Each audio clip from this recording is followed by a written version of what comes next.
Alrighty, so we're moving right along here. So in this video, we'll cover steps 3 and 4, defining the router outlet and also setting up the router links to pass the category ID param.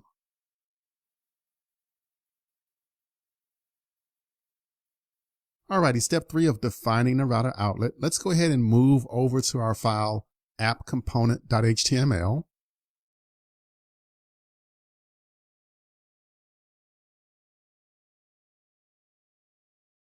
Let me zoom out a bit and expand my window. So here for the main content, instead of using the app product list directly, we want to make use of that router outlet. So let's just go ahead and comment out this code for right now, or you can delete it. It's totally up to you.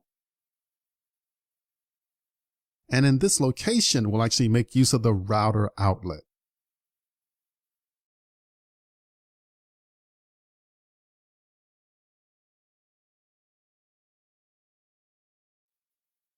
So remember, the router outlet acts as a placeholder. It's going to render the desired component based on the route, and it'll do it at this given location.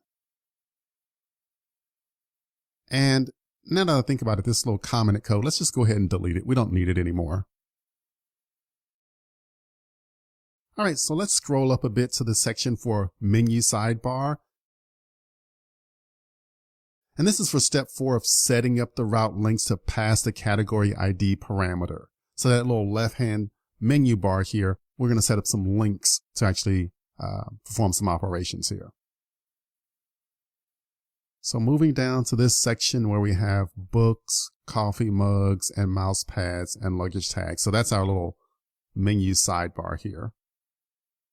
I'm going to get rid of mouse pads and luggage tags because right now I simply want to focus on books and coffee mugs for right now. But don't worry, we'll get all of our categories in a little bit later in some of the other videos. So for this href, I'm going to remove this and replace it with a router link.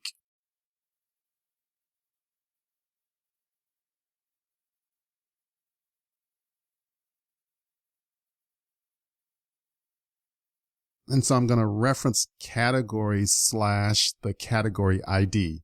So the category ID in this example is 1. And then I'll set router link active and I give a reference here to a CSS style.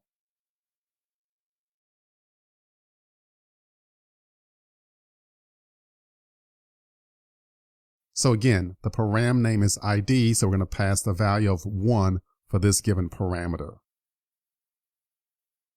And this is all based on our routes configuration that we set up earlier. So in this case, we're going to use the product list component and we pass in that given ID. And once the user clicks the link, then we apply a custom CSS style. So active-link.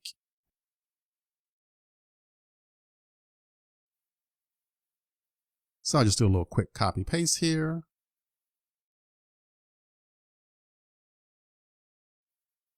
I'll update the actual category. So category of 2, and then that's for coffee mugs.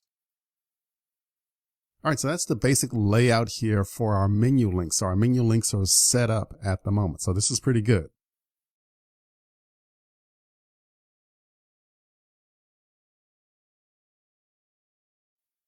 But actually, if you notice, like, at the moment, we're hard coding the categories. And so in later videos, we'll make this more dynamic and we'll read the category information from the REST API and actually read the categories from the database. But for now, let's get it working with the basics. Then later on, we'll add more advanced dynamic features. So don't worry, I got you covered on this.